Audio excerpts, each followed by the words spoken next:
Hi അസ്സലാമു അലൈക്കും. പുതിയൊരു വീഡിയോയിലേക്ക് എല്ലാവർക്കും സ്വാഗതം.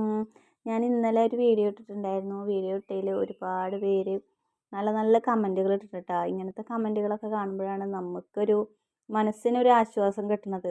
എല്ലാവരും നല്ല കമൻറ്റ് ഇട്ടിട്ടുണ്ടായിരുന്നു. ഒരുപാട് പേര് പറയണത് എന്താ വെച്ച് കഴിഞ്ഞാൽ ദിക്ർ ചെല്ല്, സ്വലാത്ത് ചെല്ല്, പിന്നെ ചെല്ലാനുള്ള ഓരോ ദിക്റുകളൊക്കെ നമുക്ക് അയച്ചു തന്നിട്ട് കമൻറ്റിലൂടെ അയച്ചു തന്നിട്ടുണ്ട്. പിന്നെ ചിലവർ പറയുന്നുണ്ട് അതൊക്കെ തോന്നലാണ്, ഓരോന്ന് ആലോചിച്ചിരുന്നിട്ടാണ് എന്ന് പറയുന്നുണ്ട്. പിന്നെ ഇതിനേക്കാളും വലിയ അനുഭവം ഉണ്ടായവരുണ്ട്. അപ്പോൾ നമ്പർ കിട്ടിയിരുന്നെങ്കിൽ വിളിക്കായിരുന്നു എന്ന് പറയുന്നവരുണ്ട്. അപ്പോൾ എന്തായാലും എല്ലാവർക്കും മനസ്സിലായി ഞാൻ എന്താ ഉദ്ദേശിച്ചെന്നുള്ളതും ഞാൻ എന്താ പറഞ്ഞു വരുന്നത് എന്നുള്ളതും. ഞാൻ പറയാതെ തന്നെ നിങ്ങൾക്ക് എല്ലാവർക്കും മനസ്സിലായി എന്താ കാര്യം എന്നുള്ളത്.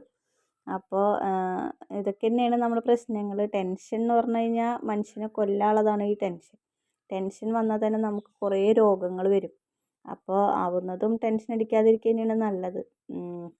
പിന്നെ കുറേ പേര് ചോദിച്ചു റേഷിക്ക് വിളിക്കാറില്ലേ, റേഷിക്ക് പണിക്ക് കയറിയില്ലേ എന്നൊക്കെ ചോദിച്ചു.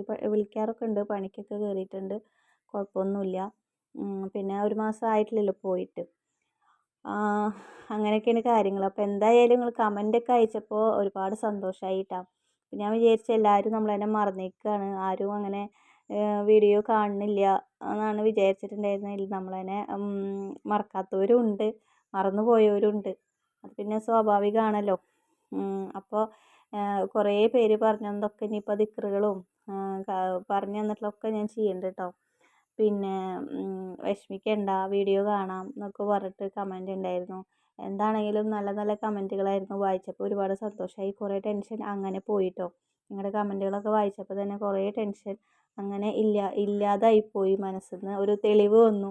ആകെ മൂടി കിടക്കണ ഒരു മനസ്സ് കുറേശ്ശെ കുറേശ്ശെ തെളിഞ്ഞ് വരിക എന്ന് പറയില്ലേ, അതുപോലെ തന്നെ ഇത് മുന്നേ നമുക്കിങ്ങനെ ഒരു അവസ്ഥ ഉണ്ടായിട്ടുണ്ട് കേട്ടോ. വാഴാനിയിൽ വെച്ചിട്ട് ഇതുപോലെ യൂട്യൂബ് ചാനൽ നമ്മൾ തുടങ്ങിയ സമയത്തൊക്കെ അപ്പോൾ ഇതുപോലെ ഇങ്ങനെ ഭയങ്കര ടെൻഷനും കാര്യങ്ങളൊക്കെ ആയിട്ടിരിക്കുമ്പോൾ നിങ്ങളുടെ ഓരോരുത്തരുടെ കമൻറ്റുകൾ കണ്ടിട്ടാണ് ഞാൻ എൻ്റെ മനസ്സിനെ ഒന്ന് പാകപ്പെടുത്തിയത്. നല്ല നല്ല കമൻറ്റുകളായിട്ട് വന്നിരുന്നു. ഒരുപാട് പേര് നല്ല കമൻ്റ് അയച്ചിട്ടുണ്ടായിരുന്നു. അപ്പോൾ അതൊക്കെ വായിക്കുമ്പോൾ നമുക്ക് നല്ലൊരു ആശ്വാസമാണ് മനസ്സിൽ കിട്ടുക. അപ്പോൾ നമ്മുടെ മനസ്സിലെ ആ ആകെ കറുത്തിരിക്കുന്ന ആ പുക ഇങ്ങനെ നീങ്ങി പോയിട്ട് നമ്മുടെ മനസ്സൊക്കെ ഇങ്ങനെ വെളുക്കണ പോലെ നമുക്ക് തോന്നും.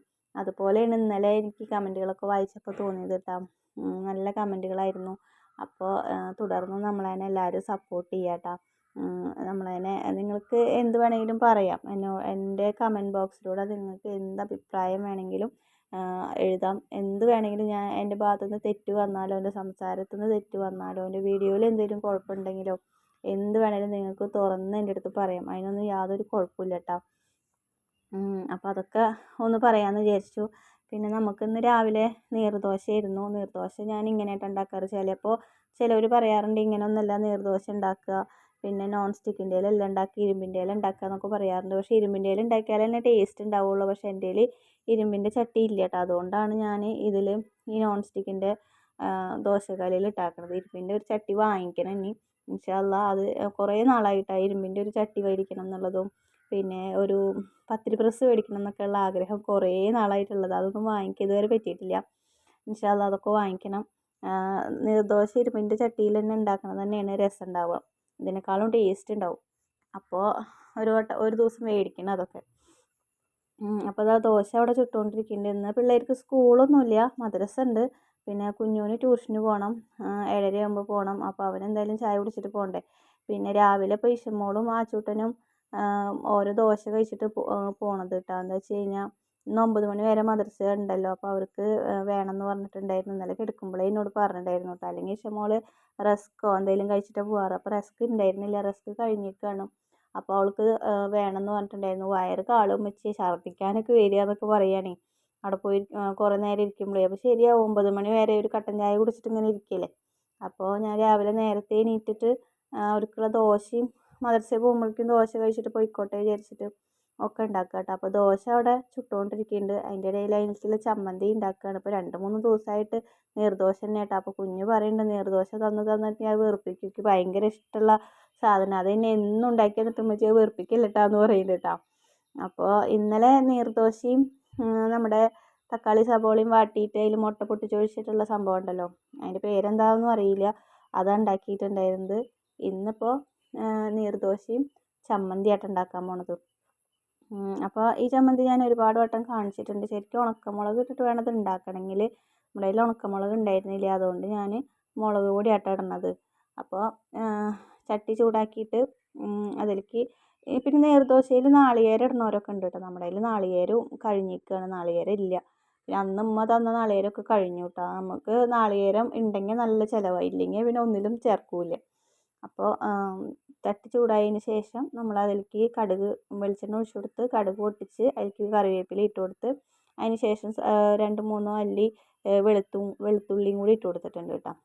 പിന്നെ ഇഞ്ചി ഇടുന്നവർക്ക് ഇടാം, പക്ഷേ എനിക്ക് ഇഞ്ചി ഞാൻ ഇട്ടിട്ടില്ല കേട്ടോ. പിന്നെ ഇതാ സവോള നന്നായി ഇതുപോലെ ബ്രൗൺ കളർ ആവണ വരെ വാട്ടിയെടുക്കുക കേട്ടോ. പിന്നെ നമ്മൾ അതിലേക്ക് അരിഞ്ഞ് വെച്ച 2 തക്കാളി ഉണ്ടല്ലോ. അപ്പോൾ ഇത്രയും ചമ്മന്തി എന്തിനാണ് ഉണ്ടാക്കുന്നത് വെച്ചാൽ ഇവർക്ക് ഈ ചമ്മന്തി ഭയങ്കര ഇഷ്ടമാട്ടോ. അപ്പോൾ ചോറിലേക്കും ഇവരിത് കഴിക്കാറുണ്ട്. അത് കാരണമാണ് ഇത്തിരി തോനെ ഉണ്ടാക്കി വയ്ക്കുന്നത്. ചമ്മന്തിക്കാണ് ഇവിടെ എന്താ പറയുക ചിലവ് കൂടുതൽ. അപ്പോൾ ഇത്തിരി തോനെ ഉണ്ടാക്കി വെച്ച് കഴിഞ്ഞാൽ ഉച്ചയ്ക്ക് ചോറിലേക്കും കൂടി കഴിക്കാമല്ലോ. പിന്നെ അതുകൊണ്ടാണ് ഇത്തിരി തോനെ ഉണ്ടാക്കുന്നത് കേട്ടോ. അപ്പോൾ സവാളയും തക്കാളിയും വാട്ടുക. തക്കാളി ഇട്ട് കൊടുത്തതിന് ശേഷം ചെറിയ തീയിലാക്കിയിട്ട് ഒന്ന് മൂടി വെച്ച് കഴിഞ്ഞാൽ പെട്ടെന്ന് തന്നെ ഒന്ന് വാടി കിട്ടും കേട്ടോ. അപ്പോൾ നമ്മുടെ ദോശ ഉണ്ടാക്കൽ കഴിയാറായിട്ടുണ്ട്. നല്ല ടേസ്റ്റാട്ടോ ഈ നീർദോശ. അപ്പോൾ ഉണ്ടാക്കാത്തവരുണ്ടെങ്കിൽ ഇതുപോലെ ഒന്ന് ഉണ്ടാക്കി നോക്ക്. ഒരു കോഴിമുട്ട ഒഴിച്ചിട്ടാണ് ഞാൻ ഉണ്ടാക്കുക. കോഴിമുട്ട ഒഴിക്കാതെയും ചിലവരുണ്ടാക്കുന്നത് കണ്ടിട്ടുണ്ട് കേട്ടോ. അപ്പോൾ എനിക്ക് കോഴിമുട്ട ഒഴിക്കാണ്ട് ഉണ്ടാക്കുമ്പോൾ വലിയ ടേസ്റ്റ് തോന്നിയില്ല. മുട്ട ഒഴിച്ചിട്ടുണ്ടാക്കുമ്പോൾ നല്ല ടേസ്റ്റ് തന്നെയാണ് കേട്ടോ, ഒരു പ്രത്യേക ടേസ്റ്റ് തന്നെയാണ്. അപ്പോൾ മുട്ട ഒഴിച്ചിട്ടൊന്ന് ഉണ്ടാക്കി നോക്കി നോക്ക്. പിന്നെ ഇതാ തക്കാളിയൊക്കെ ഒന്ന് വാടി സെറ്റായിട്ട് വന്നിട്ടുണ്ട്. അതിലേക്ക് ഞാനൊരു ചെറിയൊരു കഷ്ണം പുളി ഇട്ട് കൊടുത്തിട്ടുണ്ട് കേട്ടോ. ശരിക്കും പുളിയുടെ ആവശ്യം ഉണ്ടാവില്ല, തക്കാളിയിൽ പുളിയുള്ളതല്ലേ, എന്നാലും ചെറിയൊരു കഷ്ണം പുളി ഇട്ട് കൊടുത്തിട്ടുണ്ട്. പിന്നെ ഇതാ നമ്മുടെ കാശ്മീരി മുളക് പൊടിയാണ് ഇട്ട് കൊടുക്കുന്നത് കേട്ടോ. ഒരു 1.5 ടീസ്പൂണോളം ഇട്ട് കൊടുത്തിട്ടുണ്ട്. അത് നന്നായിട്ട് അതിൻ്റെ ആ പച്ചമണമൊക്കെ ഒന്ന് മാറി നല്ലൊരു മൂത്ത മണം വരണ വരെ ഒന്ന് ഇളക്കി കൊടുക്കുക. പിന്നെ ഒരു നുള്ളു മഞ്ഞൾപ്പൊടിയും കൂടി ഇട്ട് കൊടുത്ത് നമ്മൾ മുന്നേ തന്നെ ഉപ്പിട്ട് കൊടുത്തിട്ടുണ്ട് കേട്ടോ. സവോള വാട്ടുമ്പോൾ തന്നെ ഉപ്പിട്ട് കൊടുത്തിട്ടുണ്ട്. അത് കാരണം ഉപ്പിൻ്റെ ആവശ്യമില്ല, ഇനി നോക്കിയിട്ട് വേണമെങ്കിൽ ഇട്ടാൽ മതി.